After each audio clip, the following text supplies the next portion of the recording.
No, not that high, not that قوي, please. شوي قلله.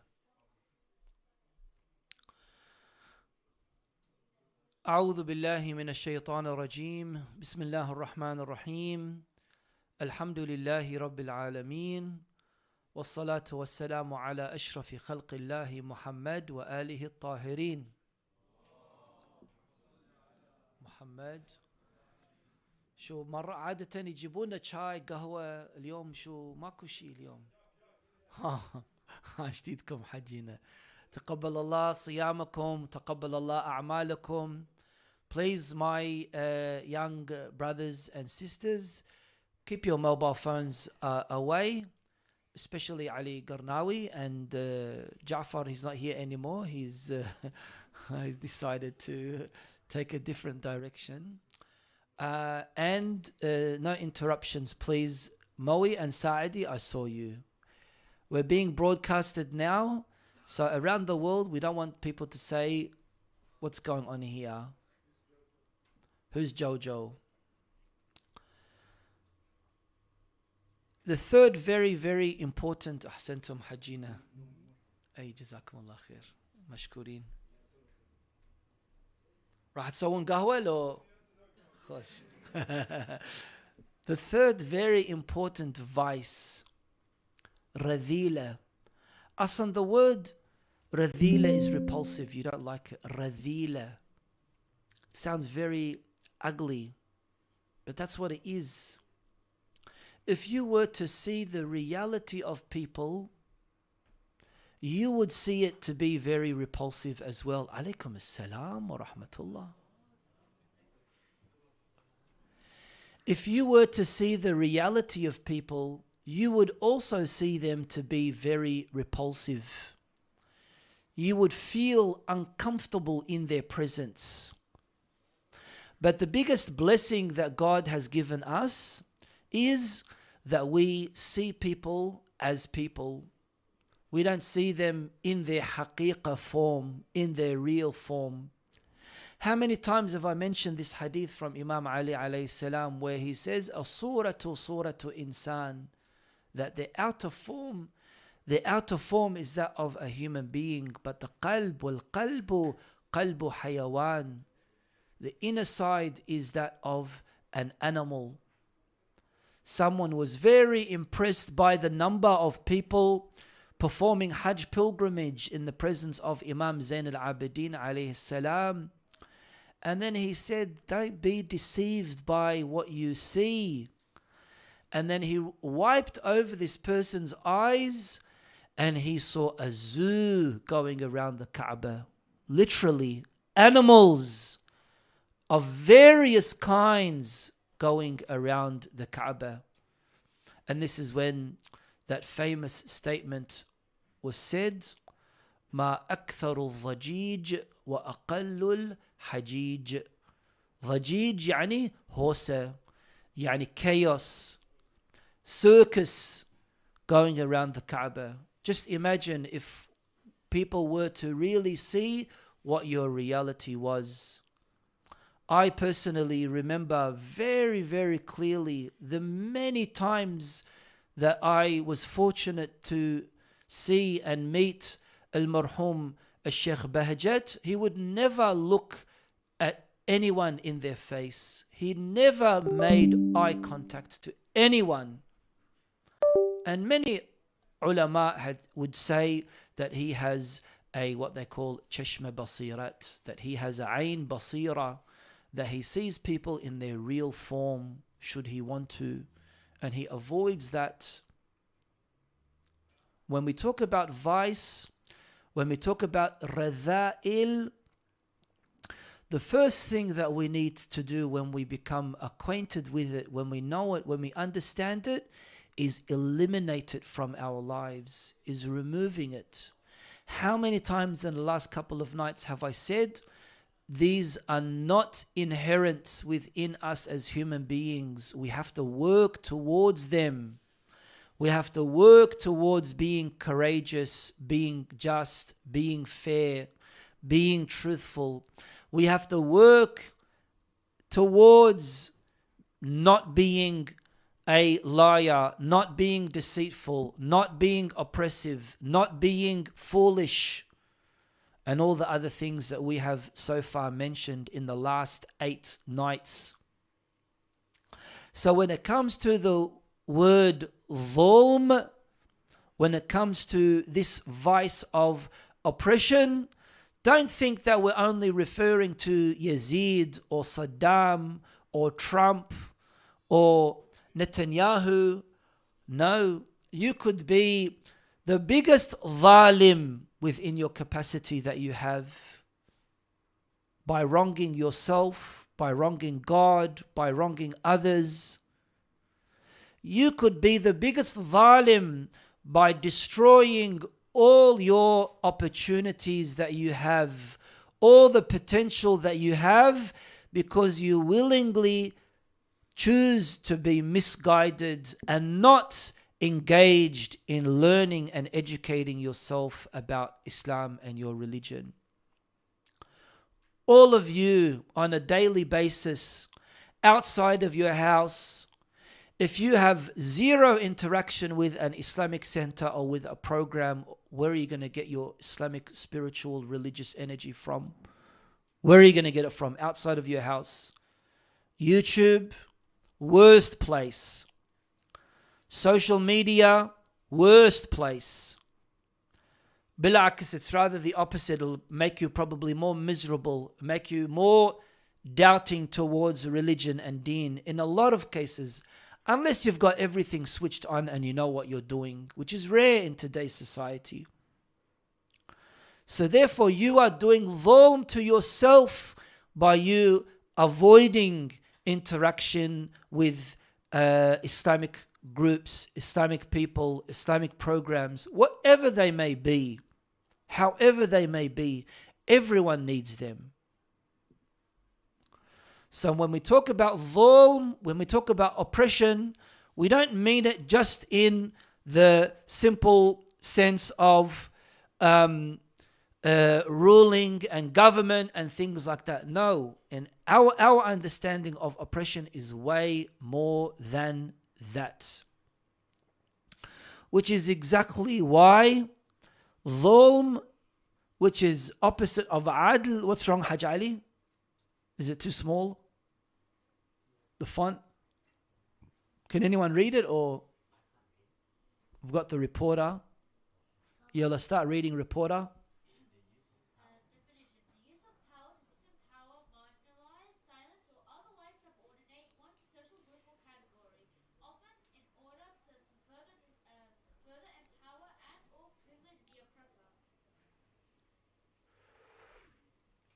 Thank you. Is that better?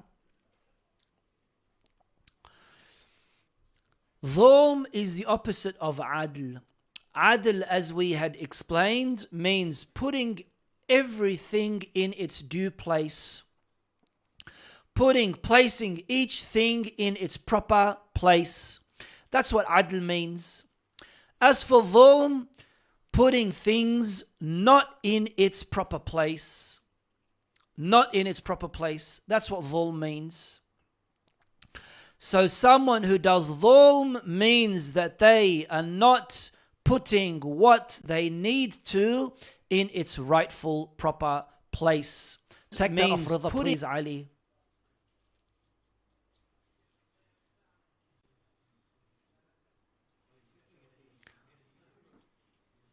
Do I have to talk to Rida? I have to talk to Ali. Ali's worse than him. That's what dhulm means. Do you need anything else to play with, Rida?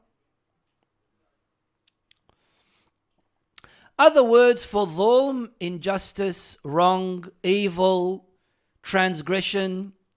You can even use the word tyranny if you want to. As for the Holy Quran, mashallah, there are many places where the Quran speaks about dhulm.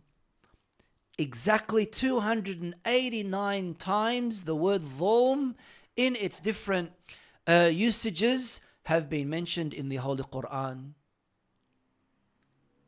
The most common of them is that whole interaction. We spoke about this what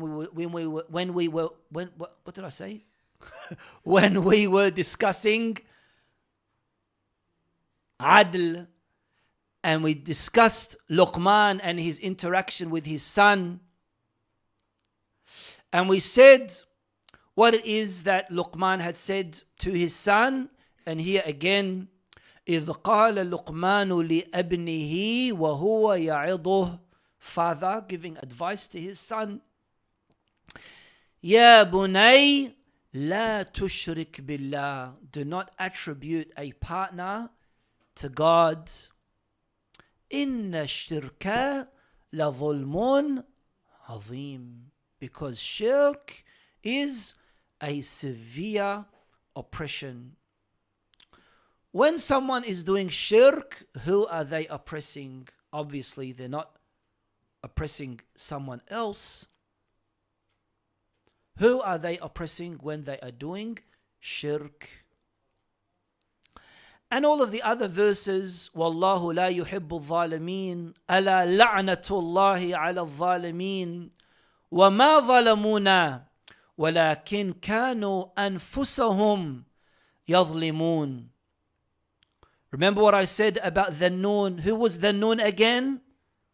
Nabiullah Yunus alayhi salam. فنادى في الظلمات أن لا إله إلا أنت سبحانك إني كنت من الظالمين. Yunus, when he was in the stomach of the whale, for all that time, he was repeatedly saying this sentence of لا إله إلا أنت سبحانك إني كنت من الظالمين. And that's why we refer to this as الذكرى اليونسية. الذكرى اليونسية is a very أحسنتم حجينا جزاكم الله خيرا مشكورين. الذكرى اليونسية is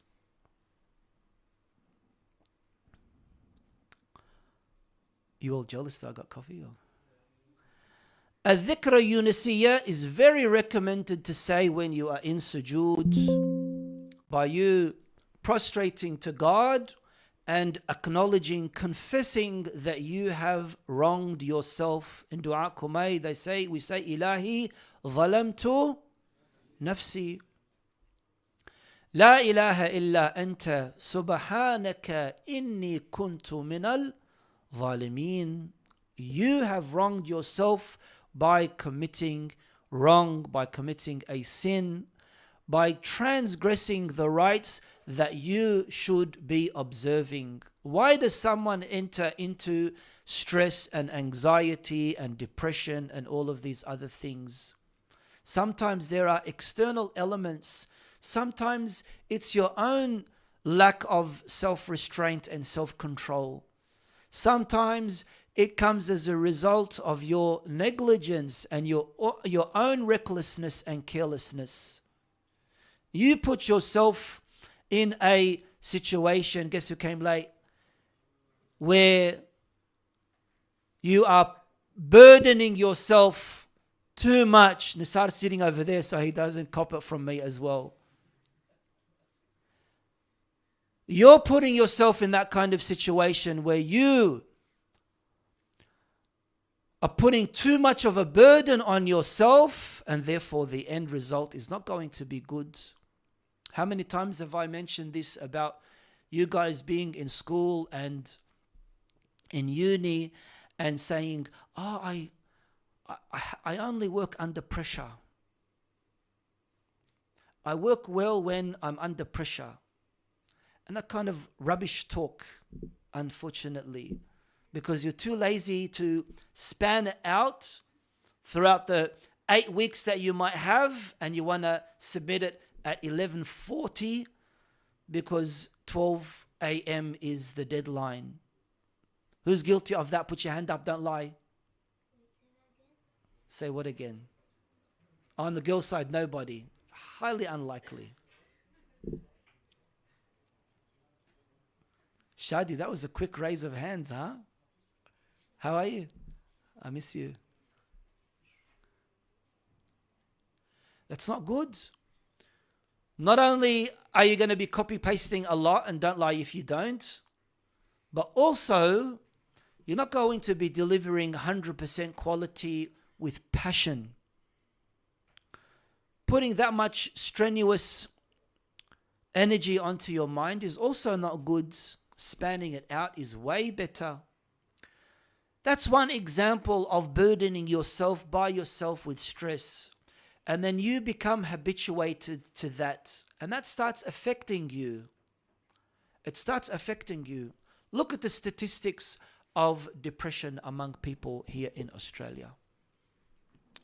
Look at the statistics of suicide rates, unfortunately, here in our country. Where does all that come from? Not all of it comes from dysfunctional families or trauma from some kind of abuse. No, it comes from someone putting themselves in that kind of position. And it's all about mind control. That's one way of you doing dhulm to yourself and wronging yourself.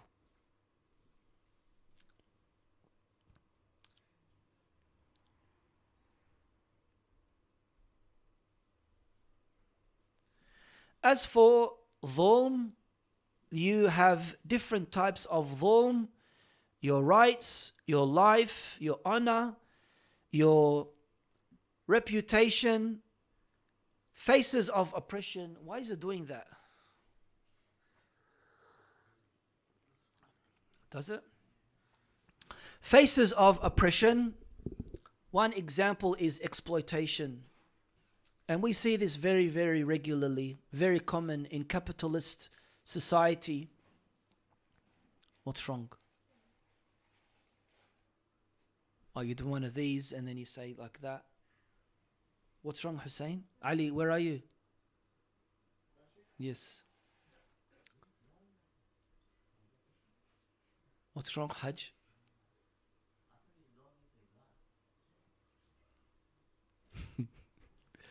Faces of oppression, exploitation. In the capitalist society, unfortunately, that's very common. Where you get the smallest crumble of the cake, not a piece, not a slice of the cake, you get a crumble of the cake. And someone else gets a slice, and someone gets the rest of the cake. That's what dhulm is. Dhulm is when majority of the wealth of the world, the natural wealth of the world, is owned by a very, very small minority. Maybe they say up to 2% of the world. What's everyone else doing? What's everyone else doing? And that's why it's mind-boggling the amount of money that certain people have and the income that they have per second. Yani me just speaking to you, in the span of 1 minute, Elon Musk has gained how many millions of dollars? Right? And then you've got other masakin who can't even find luqmatu aish, who live on hand to mouth on a daily basis. They earn something that day, they eat. They don't earn something that day, they don't eat. And there are many people like that back where we're from. Oppression, being powerless, being marginalized. Cultural imperialism is also really damaging form of oppression. And we can see that in our colonialized countries. These colonialized countries from Indonesia all the way to India, all the way to Iraq, all the way to North Africa, all these colonialized countries, how they are war-ridden and they will never recover. These countries will never ever recover. Violence, of course, is another face of dhulm. Types of oppression. Three types: oppressing yourself. We've spoken about that. We've mentioned that by you doing wrong to yourself, by you sinning and transgressing your own rights, oppressing God by not obeying Him, by attributing a partner to Him, shirk, inna shirka la dhulmun azim, dhulm to God. And the most common is oppressing others. And this has many different forms. A lot of them very common. Very common. When we use the word zina, na'udhu billah, it's really bad, repulsive. We stay away from it. But ghiba, it's not good, but adi, doesn't matter. Little bit of gossiping as well, little bit of slandering as well, little bit of this as well. These sins that we have desensitized ourselves so much to are very common, unfortunately, in our society. Taking rights, stealing, deceiving, abusing, swearing, backbiting, accusing.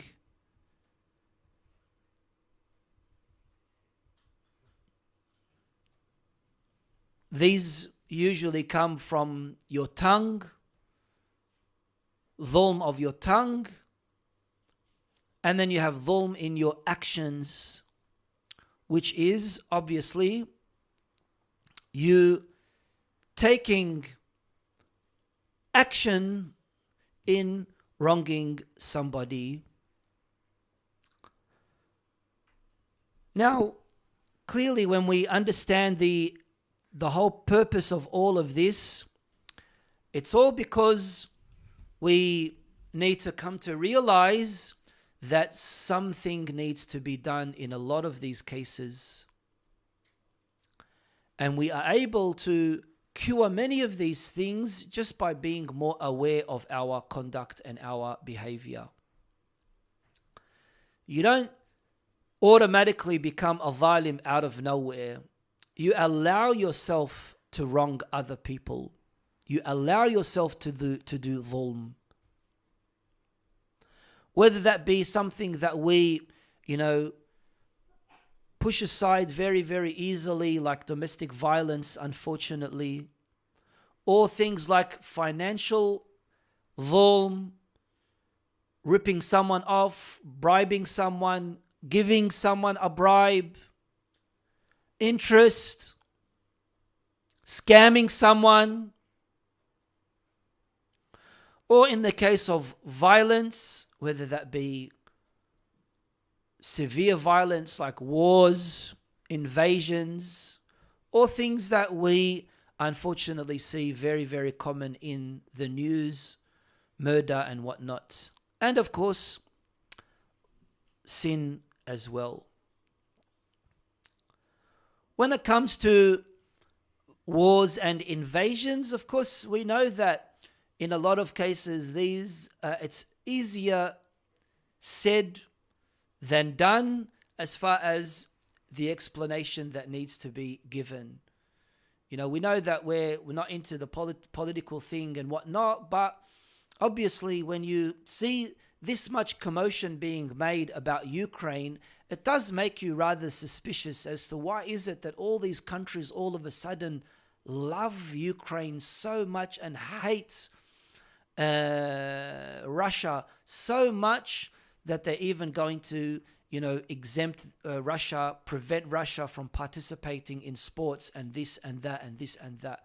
Where's all that coming from? Where's all this passionate love coming from as far as Ukraine is concerned? And there are people who I would guarantee had absolutely no idea where Ukraine was 3 or 4 years ago. And that makes you even more suspicious. Something that is very much common in today's society is racism. That's also a type of dhulm. And racism comes in different forms. Of course, you don't need to be white to be racist. You can be any color and be racist. And I think all of us have somehow experienced some kind of racism or prejudice in our lives, and we know how hurtful it is. But what we can see is that in no case was it something that happened to be supported by a system, by a government. And unfortunately, in a lot of cases, white supremacy has its roots in the government, in a government. South Africa, or even here in Australia, where there was a time that was called White Australia or white policy, right? You all reading this, or is it too small as well? Lad, who did I write all this for, lad?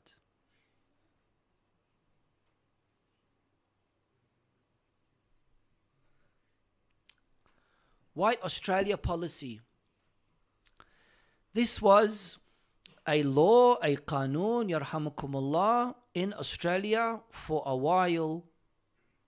And of course, as you know, Aborigines were a part of flora and fauna. Do you know what flora and fauna is? Yani Aborigines weren't even considered as bashar.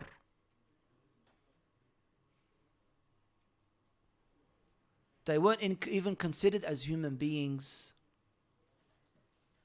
The same thing in South Africa and the apartheid. The same thing. That's the worst dhulm.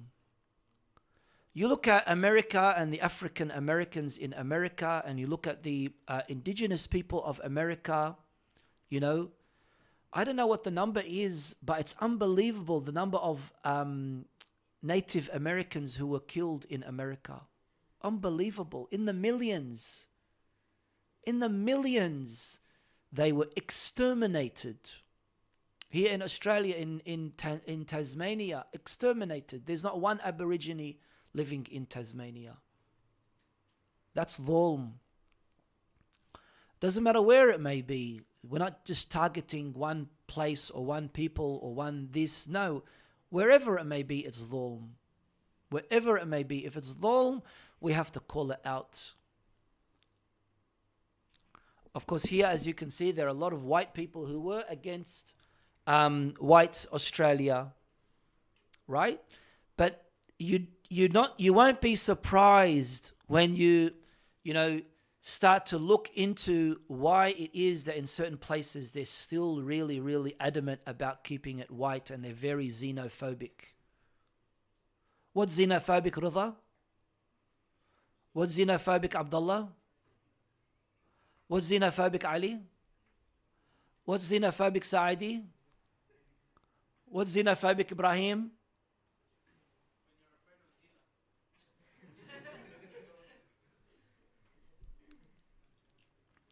South Africa. I've been to South Africa, and I've been to some of these places. What was that? And I've been to some of these places where they have these signs of whites only, blacks only. And you need to have a little pass in order for you to come into the city. It was a day pass if you were a non-white, if you were either black or colored or Indian. Right? And this wasn't like 200, 300 years ago. The apartheid regime fell in 1994. 1994. And most governments, most countries were absolutely happy and had absolutely no problem with South Africa and the apartheid regime. And by the way, the whites, they were either British whites or Dutch whites. They weren't indigenous. There's no such thing as an indigenous white South African. And after 1994, a lot of these whites, fearing their lives, where did they end up?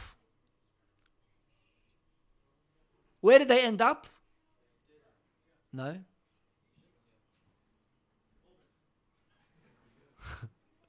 We've got a lot of Granville people here, by the way, so be careful. Right? Dhulm, there was a lot of dhulm. Systematic racism. And that's why you're not surprised with these African Americans, that many of them being incarcerated and criminals and gangsters and killed and whatnot. Because for years there was systematic racism against them, unfortunately. How about Al-Arab, mashallah alayhum? Worst than the worst. Worse than the worst. The way they treat their maids. We shouldn't call them maids. We should call them the way they treat their slaves. And this is a very famous social media vlogger, Qattani or whatever, I forgot her name.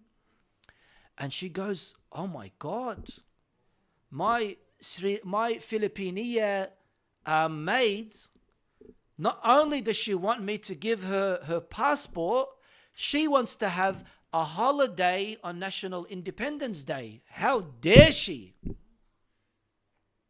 And she posted, and then she had to retract what she said and send out an apology and saying, oh no, I didn't mean it that way. No, you're a liar. You meant it exactly the way you said it. You only apologized because there was a lot of pressure. It's very sad, Said.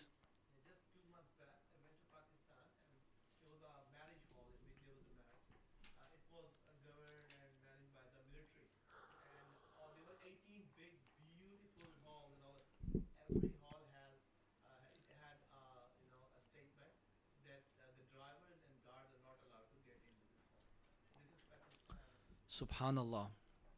18 beautiful run by the military. Yeah. Now there's a capitalism in public. That's the divide. Yeah. You're either poor or rich. Mid class is very, very rare. Yes, mister.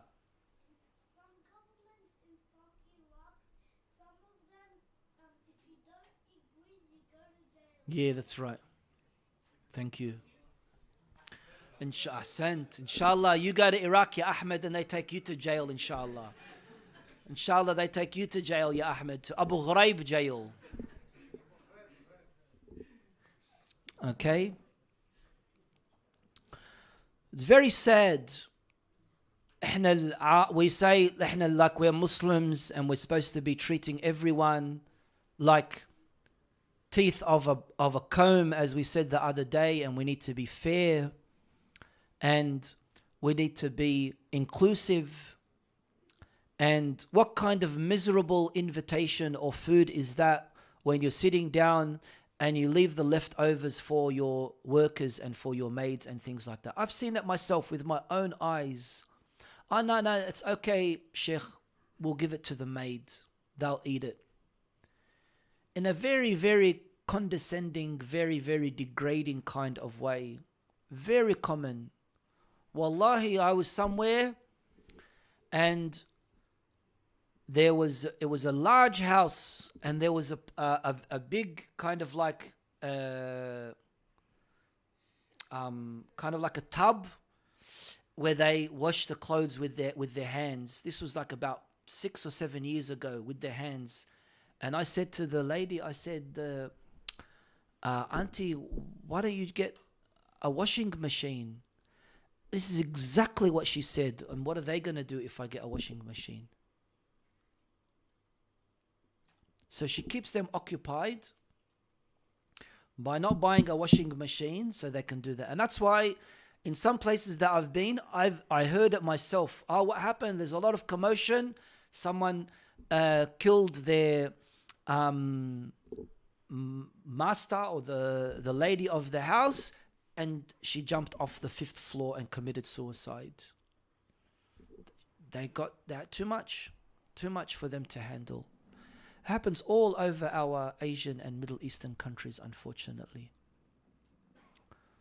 A lot of dhulm happening. Look at the statistics that I mentioned here. In Bahrain, the number of maids are more than 79,000. In Kuwait, 660,000. That makes you fat.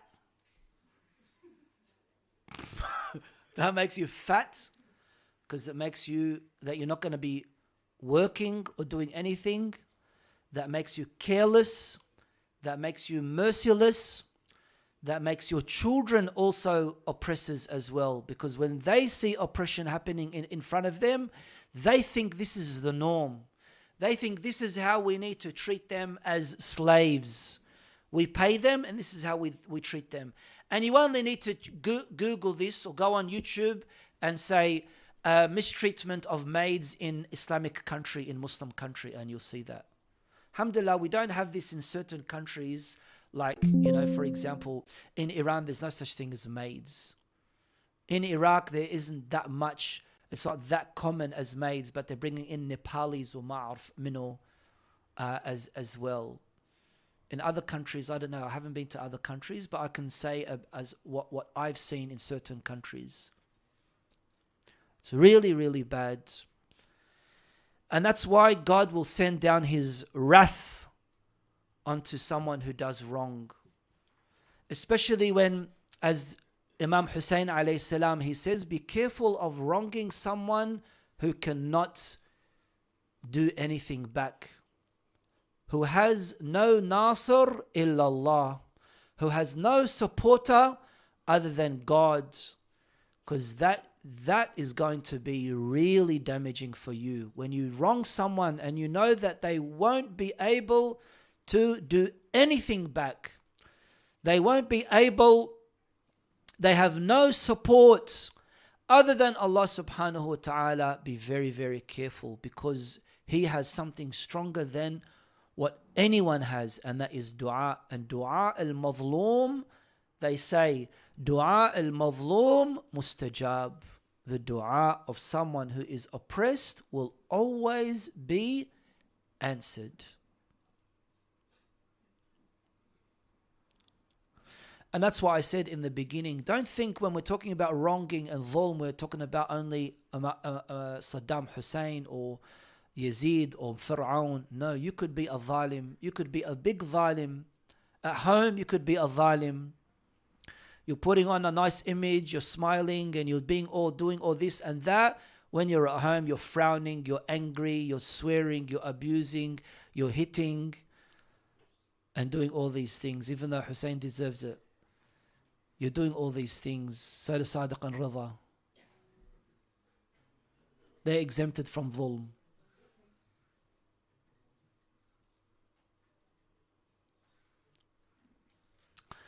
Deprived of shafa'ah, you'll no longer receive the shafa'ah of Ahlul Bayt alayhim salam if you do dhulm and if you wrong. You nudging someone, you've done dhulm to them. You scraping their car and driving off, ya mawi, you've done dhulm to them. Because you were revving your car too much.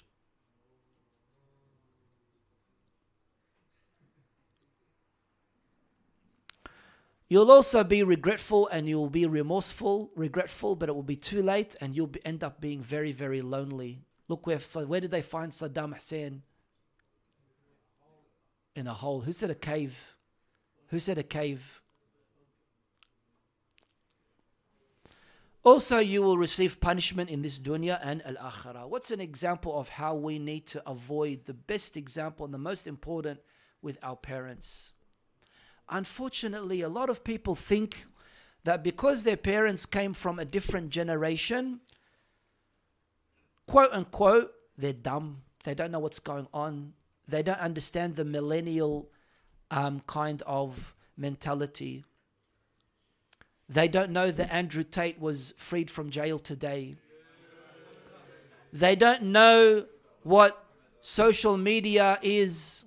They don't know how to do this or how to do that or how to connect to Wi-Fi and whatnot, and how to change a PDF to a Word document.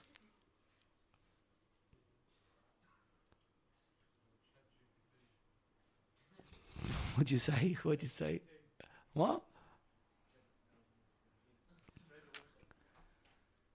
Parents, of course, the first thing that you need to avoid is doing dhulm to your parents. Especially your I was going to say father, but yeah, your father, yeah. Especially your mother, right? And don't think you guys are innocent, because all of you are somehow guilty. And therefore we need to always remember our duty towards our parents. Doesn't matter how old you are, how long your beard is, how many children you have, what level of education you have. Obedience to parents and being thankful to them. Stop nagging, stop complaining. Always remember that they know better for you, even though they might not know the jargon and the terminology that you use. They have better experience than you, right? Biggest issue nowadays is when it comes to marriage. Oh, Sheikh, my parents, they're old-fashioned. They want an arranged marriage. Because you want a love marriage, because you want to meet with the person and you want to fall in love, and then you want to think about your nikah ceremony 3 years later. Because you don't like arranged marriage, because arranged marriage is bad. It's too old-fashioned for Hadrat Janabkum. It's very bad, actually. And we become very influenced. Just in Nabi Akram, I was talking about this sentence that makes absolutely no sense. The most rubbish sentence that you can ever hear. Love at first sight. How could you fall in love at first sight with someone? You don't even know the person. You don't even know if they're good, if they're bad, if they're ma'affinin, if they have akhlaq, if they don't have akhlaq, if they come from a good family. Love at first sight. No, it's not love at first sight. It's lust. It's visual love, because you saw the way that they look, and then all of a sudden you're judging based on that. It's very wrong, very bad. You're doing dhulm to yourself. You're doing dhulm to yourself. And unfortunately, we have our wires mixed up too much. Let's look at dua is very, very important as well. As we always say, رَبِّ اغْفِرْ لِي وَلِوَالِدَيَّ وَلِلْمُؤْمِنِينَ يَوْمَ يَقُومُ الْحِسَابِ. All the time we should recite this dua. Rasulullah sallallahu alayhi wa alih, he says, إِيَّاكُمْ وَالظُّلْمِ. Be careful of not doing dhulm. فَإِنَّ الظُّلْمَ عِنْدَ اللَّهِ الظُّلُمَاتِ. Because oppression will turn to darkness on Yawm al-Qiyamah. Imam Ali alayhi salam, he says, إِيَّاكَ وَالظُّلْمِ. Stay away, avoid, be careful of dhulm. فَمَنْ ظَلَمَ كُرِهَتْ أَيَّامُهُ. When you do wrong, people are going to hate your life. People are going to hate the very day that you live. People around you will hate you, even though they might not say it. مَنْ كَثُرَ ظُلْمُهُ كَثُرَتْ نَدَامَتُهُ. The more wrong you do, the more you wrong others, the more regret you will have. مَنْ عَامَلَ بِالْعُنْفِ نَدِمْ. Whoever treats others with violence will regret. Never use violence. ابعدوا عن الظلم فإنه أعظم الجرائم. Stay away from injustice, from oppression, because it is the greatest of crimes. It's the greatest of wrongdoings. And the biggest of sins, وَأَكْبَرُ الْمَآثِمِ. And lastly, شَرُّ النَّاسِ مَنْ يَظْلِمَ النَّاسِ. The worst of people, the most evil of people, are those who wrong other people. A wonderful example for this is the Saudi regime, Al Saud, la'anahumullah, and the Wahhabi cult. May Allah subhanahu wa ta'ala expose them in this dunya before al-akhirah, and how they destroyed the beautiful holy sites in Mecca and in Medina and around them. One of them is the holy site of the resting place of As-Sayyidah Khadija, Salamullahi alayha. Tonight is the night of her passing away, and we will ask Al-Hajj Abu Ali to come and recite the ziyarah of As-Sayyidah Khadija alayha salam. Sallu ala Muhammad wa ali Muhammad.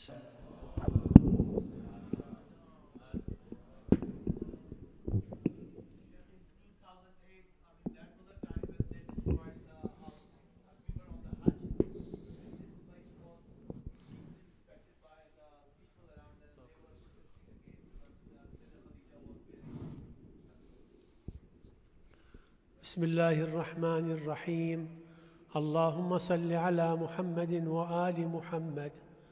السلام عليك يا أم الأئمة الطاهرين، السلام عليك يا أم المؤمنين، السلام عليك يا أم المؤمنات، السلام عليك يا خالصة المخلصات، السلام عليك يا سيدة الحرم وملكة البطحاء، السلام عليك يا أول من صدقت رسول الله من النساء، السلام عليك يا من وفت بالعبودية حق الوفاء وأسلمت نفسها وأنفقت مالها لسيد الأنبياء، السلام عليك يا قرينة حبيب إله السماء المزوجة بخلاصة الأصفياء يا ابنة إبراهيم الخليل، السلام عليك يا من سلم عليها جبرائيل وبلغ إليها السلام من الله الجليل، السلام عليك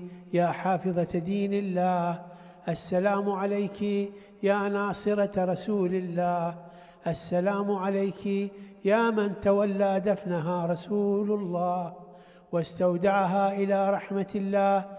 أشهد أنك حبيبة الله وخيرة أمته، وأن الله جعلك في مستقر رحمته، وأن الله جعلك في مستقر رحمته في قصر من الياقوت والعقيان في أعلى منازل الجنان، صلى الله عليك ورحمة الله وبركاته.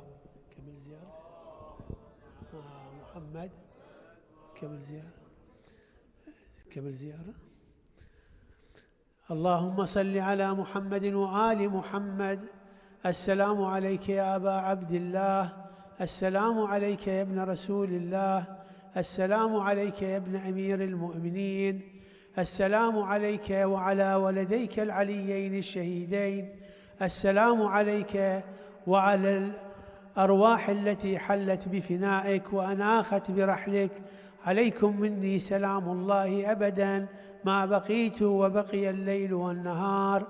السلام على الحسين وعلى علي بن الحسين وعلى أولاد الحسين وعلى أصحاب الحسين ورحمة الله وبركاته. اللهم صل على محمد وآل محمد. السلام عليك يا سيدنا ومولانا يا صاحب الزمان، السلام عليك يا خليفة الرحمن، السلام عليك يا شريك القرآن، السلام عليك يا إمام الإنس والجان، عجل الله تعالى فرجك وسهل مخرجك، وجعلنا من أنصارك وأعوانك ومن المستشهدين بين يديك في جملة أوليائك وتحت لوائك. السلام عليك يا مولاي وعلى آبائك الطيبين الطاهرين المعصومين، ورحمة الله وبركاته إلى أرواح المؤمنين والمؤمنات ومن مات على الإيمان، وإلى أرواح موتانا جميعا، وإلى أرواح الماضين من علمائنا الأعلام ومراجعنا العظام، وإلى أرواح الشهداء من شيعة أمير المؤمنين في كل مكان، وبالخصوص شهداء هذا الزمان، نهدي لهم جميعا ثواب سورة الفاتحة والإخلاص وثواب الصلاة على محمد وآل محمد.